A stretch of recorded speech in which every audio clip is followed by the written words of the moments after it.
Welcome to DialogueWORKS, recipes for conversations that work. Handling emotional reaction. Handling an emotional reaction, or diffusing defensiveness in conversation, demands that we hold a conversation within a conversation. When individuals become emotional in conversation, we must deal with their emotion immediately before we can talk about what really matters. Why? Because when individuals are emotional, they are not thinking rationally. The challenge then becomes to restore rationality so that we can talk about what really matters. Sometimes only time and space will help to restore that rationality. We also need to remember that emotion is the mask of meaning. We must unmask the emotion or diffuse it to discover the meaning behind it, rather than responding with an emotional outburst of our own. Matching emotion with emotion sends the conversation into a downward spiral to nowhere. That's why we would ask you to remember that a person's emotion says more about them than it does about you. Why do people become emotional? A review of the process of perception from one of the introductory lessons reminds us that we create our emotions by the way in which we process and interpret information in our surroundings. Consequently, when individuals display a hot or negative emotional reaction, we know that they have made some interpretation. We need to remember that a negative emotional reaction is the result of a personal value that has been violated.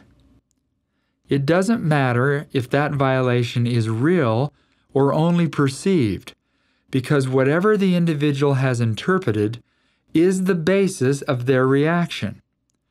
In order to diffuse an individual's emotional reaction, there are 4 components that need to be addressed in order to restore the rationality in any conversation. These 4 components comprise what we will call the ease model. Are you at ease? The ease model presents the 4 components that are present in every emotional reaction.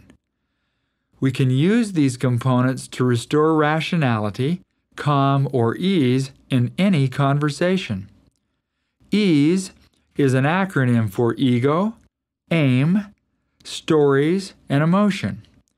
For the sake of understanding how to use the model in diffusing emotion, we will start from the outside and work our way in. What we experience first when an individual is reacting is their emotion. Emotion encompasses not only a display of a person's tone of voice, but also their feelings and their nonverbal behaviors. S in the model stands for stories, and using the model to get at a person's stories, you might say, "I can see you're upset. What's up?" Answering this question allows the person to tell their story, which usually includes a recitation of events, as well as their interpretation, judgments, or their history related to those events. Embedded in a person's story is their aim or intention. A person's aim is a statement of what they wanted and didn't get. It's about violated expectations. To clarify a person's aim, you might ask, "What did you want?" Finally, the driver of all the foregoing components is a person's ego. We gain a clearer picture of what ego needs may have been violated by asking, "What was most important?" or "Why?" Ego encompasses what the individual values, or what matters most to them. Although there are over 1,400 ego needs or values, there are 5 values with which we need to be most familiar: capability, acceptability, respectability, likability, and security. The first value is capability. Capability equates to personal performance or an individual's expertise. This need is most frequently violated at work. For example, if someone at work stated, "Why in heaven's name did you do it that way?" The emotional reaction arising from this statement is a defensive response to the accusation that you blew it or failed to perform up to expectations. The second ego need is acceptability. Acceptability is about image, outward appearance, or what we refer to as externals. Someone might ask you, "How do you like my new tie?" They are really asking for acceptance and validation for their appearance while wearing the tie. The third ego need is respectability. Respectability demands that people treat others with respect and dignity that each individual demands as part of the human family. A challenge to respectability might sound something like this: "I don't deserve to be spoken to in that manner." The fourth ego need is likability.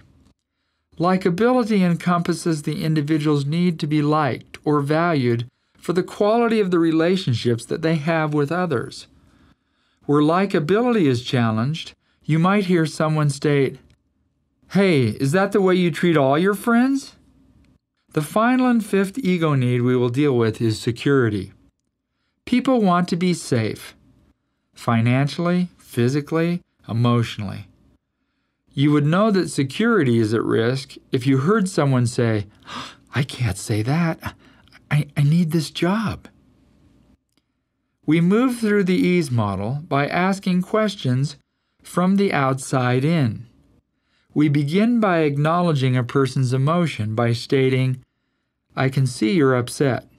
You fill in the emotion. By the way, you can ease your own emotions by asking yourself the question, "What am I feeling?" You help the person to share their story by asking, "Well, what's up?" or "What's going on?" You clarify aim by asking, "What did you want?" And finally, you identify the ego need involved by asking, "What is most important?" or "Why?" Let's apply the ease model to the DialogueWORKS process.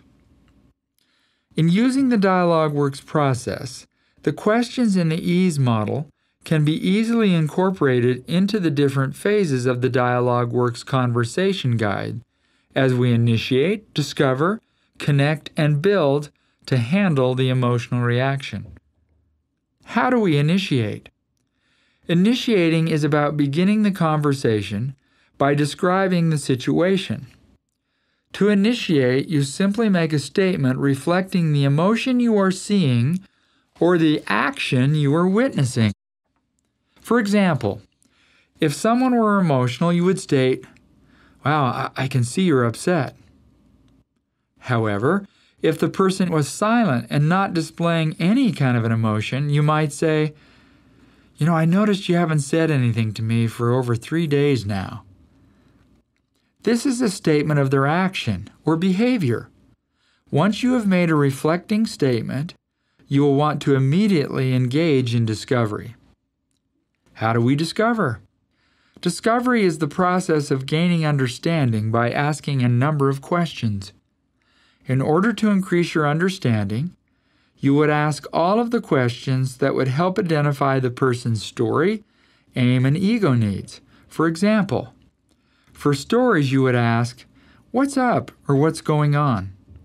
For aim, you would ask, "What did you want?" or "What expectations of yours were violated?"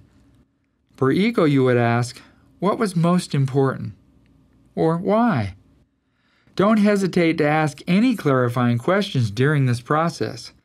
Asking these questions also implies that you will take the time to listen to what people have to say. So if you don't want to know, don't ask. You'll do more harm than good. Next, you are ready to connect and check out your own understanding. How do we connect? Connection allows you to clarify your understanding of the other person's emotion, story, expectations, and values, as well as any consequences associated with the situation, You do this by simply summarizing each aspect of the ease model in discovery and ending in a question to clarify the accuracy of your own understanding. For example, a summary might sound like this. You were frustrated, there's the emotion, because you thought after following your supervisor's instructions, he would be satisfied with your efforts. There's their story. You want to do a great job, aim, because it was important to establish that you could be counted on to do the work assigned, ego/capability. Is that right? Notice that the entire summary ends in a question to invite the listener to agree or disagree with your assessment. Doing so really states not only that you want to demonstrate your understanding of the situation, but also that you invite your listener to add anything you missed or to correct anything you might have misunderstood. Once you have completed this phase of the conversation, you are ready to finish by building. How do we build? Building is the most important phase of the conversation because it helps to establish accountability. In this phase of the conversation, you may discover that you are the source of the other person's defensiveness.